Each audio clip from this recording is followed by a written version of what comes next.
मेरी मंजिल, सिद्धार्थ। देरी के लिए माफी दोस्तों। 5 साल पहले मेरा परिवार बहुत छोटा था। माँ, पिताजी, दीदी और मैं। एक मध्यवर्गीय परिवार। आप शायद समझ ही गए होंगे। वो रिश्ते, वो प्यार, और इनके साथ साथ कर्ज और गलतियां भी। जब मैं 23 साल का हुआ, तब तक मेरी दीदी की शादी हो चुकी थी। हमने उनकी शादी दिल्ली में की थी। दीदी की शादी प्रेम विवाह थी। जीजाजी के परिवार वाले काफी अमीर थे, इसलिए वे हमें थोड़ा नीचा देखते थे। लेकिन दीदी और जीजाजी खुश रहे, इसलिए हमने भी समझौता कर लिया। लड़की वालों को शादी करनी थी, इसलिए सारा खर्च हमारा ही था। ससुराल में दीदी की खुशी के लिए हमने अपनी हैसियत से ज्यादा खर्च किया। नतीजा था 30 लाख रुपए का कर्ज। हमने ये सब दीदी को बताए बिना किया। ये बात हुए भी कुछ महीने हो चुके थे। जीजाजी और दीदी खुश थे, इसलिए हमें भी कोई चिंता नहीं थी। लेकिन एक क्लर्क की नौकरी करने वाले पिताजी और छोटी मोटी नौकरियां करने वाले मुझे नहीं पता था कि ये 30 लाख रुपए का कर्ज चुकाने में कितने साल लगेंगे। पिछले साल हमने अपनी जमीन भी बेच दी थी। उससे करीब 10 लाख रुपए का कर्ज उतर गया था। लेकिन बाकी की रकम के लिए हमारे घरवाले मेरे दहेज पर उम्मीदें लगाए बैठे थे। वर्तमान। दीदी के करीब रहने के लिए पिताजी ने मुझे भी दिल्ली शिफ्ट होने को कहा। मेरे परिवार ने भी सोचा कि दिल्ली हर लिहाज से सही है, तो हम दिल्ली शिफ्ट हो गए। अब दीदी और मैं एक ही अपार्टमेंट में रहते हैं। घर का कर्ज भी उतर गया है, वो भी मेरे दहेज की वजह से। लेकिन इन 5 सालों में मुझ में बहुत बदलाव आए हैं। जैसा कि मैंने पहले कहा, अगर सब कुछ वैसा ही हो जैसा हम सोचते हैं, तो वो जिंदगी क्यों होगी। मेरी माँ पिताजी, जिन्होंने सोचा था कि वे शादी करके बहू घर लाएंगे, उन्होंने ही मेरे पैर धोकर कन्यादान किया और मुझे ही एक घर की बहू बनाकर भेजा। जब मेरे माता पिता से पूछा जाता था कि उनके कितने बच्चे हैं, तो वे एक बेटी और एक बेटा कहते थे। लेकिन अब उन्होंने हमारी 2 बेटियां हैं कहना शुरू कर दिया है। इन सब का कारण है मेरी मंजिल। मेरी मंजिल का नाम सिद्धार्थ है।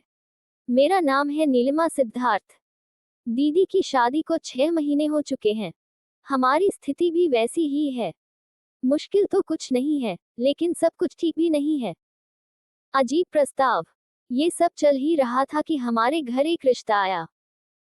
लड़के की तस्वीरें आदि दिखाते हुए पिताजी ने कहा, अभी इन सब की क्या जरूरत है, हमारी बेटी की शादी को 6 महीने हो चुके हैं। इन सब की कोई जरूरत नहीं। पंडित जी ने कहा, अरे गलती मत कीजिए, यह आपकी बेटी के लिए नहीं, आपके बेटे के लिए है। पिताजी ने गुस्से से उन्हें डांट कर भगा दिया। क्या क्या आप हमारा मजाक उड़ा रहे हैं? ये पागलपन मत कीजिए। क्या आपको लगता है कि मेरा बेटा कोई हिजड़ा है? ये सिलसिला कुछ महीनों तक चला, लेकिन दीदी को इस बारे में कुछ भी नहीं पता था। मुझे भी नहीं पता था। कुछ हफ्तों बाद मेरी दीदी ने हमेशा की तरह घर पर फोन किया। माँ पिताजी से बात करने के बाद वह मुझसे बात कर रही थी फोन पर। दीदी, क्या रे, कैसा है? मैं ठीक हूँ दीदी, तुम्हें तो पता ही है, क्या नया होगा भला? दीदी, क्यों नहीं होगा, रिश्ते आ रहे हैं, कोई तुम्हें बहुत पसंद करता है। क्या बात है रे, बताया क्यों नहीं? क्या तुम उस लड़की को हाँ कह दोगे? मुझसे बिना पूछे ये सब क्या है? पीची की स्माइली फेस, ची की स्माइली फेस। मैं, क्या तुम्हें ऐसा लगा, मेरी महान देवी? खुशी की बात है। दीदी, ऐसा क्यों कहता है? सुना है बड़े घर का रिश्ता है, दहेज भी देंगे कहा। क्या लड़की अच्छी नहीं है? मैं, तुम्हारी दीदी, दहेज नहीं देंगे। दीदी, तो फिर? मैं, उल्टा दहेज। दीदी, क्या मतलब, वो कैसे? मैं, बस कर अब, मुझे वही सब संदेह हैं। 3-4 दिन से घर भी नहीं गया। दीदी, हे भगवान, अरे चुपचाप पहले घर जा। मैं, हाँ ठीक है। घर पर बातचीत। इसी बीच माँ, दीदी और पिताजी के बीच खूब बातें हुई। मुझे कुछ भी पता नहीं था। मैं शाम को घर पहुंचा, दीदी वही थी। मैं, अरे रात को ही तो बात की थी, ऐसे कैसे आ गई? दीदी, अरे चुप रह तू। माँ पिताजी चुप थे। पिताजी, बेटा, तुम्हें पता ही है, हमारी हालत ठीक नहीं है। इस समय हमें एक मौका मिला है। मैं, क्या है पिताजी वो? पिताजी, तेरी शादी बेटा। मैं, हम। तो, आपका विचार दहेज से कर्ज चुकाने का है। पिताजी, लगभग वही बेटा। लेकिन, जब तुम मानोगे तभी।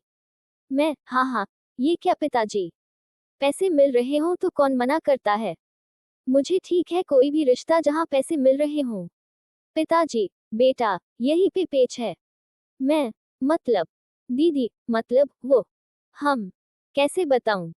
मैं, जैसे तुमने अपनी लव स्टोरी बताई थी, वैसे ही बताओ बिना ओवर एक्टिंग के। दीदी, तुम्हें उनके घर। मैं, उनके घर। दीदी, वो तुम्हें अपने घर की बहू बनाना चाहते हैं बेटा। मैं, व्हाट द फक? दीदी, हम, इसलिए ये उल्टा दहेज भी। अजीब मोड़। मुझे चक्कर आ रहा था दीदी। वो लड़की कौन है दीदी? क्या वो मुझसे शादी करके पति की तरह रहना चाहती है? ये कैसे संभव है भला? कौन है वो? उस लड़की का नाम क्या है? ये अजीबोगरीब ख्वाहिशें क्या हैं? दीदी, वहाँ हो, तुम्हें अभी पूरी बात नहीं पता लगती। तुम्हें लड़की का रिश्ता नहीं आया है। लड़के का है। मेरे घर में तीनों ने पहले ही लड़के वालों से बात कर ली थी। काफी देर तक बातें चली थी। माँ और पिताजी ने दीदी के साथ और भी बहुत देर तक बात की। मुझे बाद में समझ आया कि मैं दीदी के ज्यादा करीब था, इसलिए उन्होंने दीदी से ही मुझे मनाने को कहा होगा। मैंने दीदी से कहा, ये क्या दीदी, लड़के से शादी? ये इतनी चर्चा किस बात की है? क्या वे मुझे ये समझते हैं? अरे, पहले ये पानी पी। शांत हो जा। टेंशन मत ले। अभी तो सिर्फ बातें चल रही हैं। क्या वे तुम्हारी मर्जी के बिना तुम्हारी शादी करेंगे भला? मर्जी क्या दीदी, लड़के से शादी क्या है भला? मर्जी क्यों होगी बताओ? जो मैं कह रही हूँ, वो सुन। पिताजी के कहने के मुताबिक, वे मल्होत्रा परिवार के हैं। उनका दूसरा बेटा ही सिद्धार्थ है। वह हाल ही में गया हुआ है। वो भी सिर्फ अपने घर में। बाहर किसी को नहीं पता। मुझे बताते हुए भी अजीब लग रहा है। उसने तुम्हें कहीं देखा था, और तुम पर दिल हार बैठा है बेटा। हाँ, मैंने गुस्से से आंखों से देखा। ठीक है, असली बात यह है कि लड़के को शादी करनी है और वे चाहते हैं कि वो लड़के से ही शादी करे, और तुम्हें वो बहुत पसंद आया है, उसने जिद पकड़ ली है। तो उसकी माँ ने पिताजी को फोन किया। बात की। हमारी स्थिति क्या है? अगर तुम इस शादी के लिए हाँ कहते हो, तो वे तुम्हें लड़की की तरह अपने घर ले जाएंगे। अगर ये पता चला तो उनकी कम्युनिटी में इज्जत खराब हो जाएगी।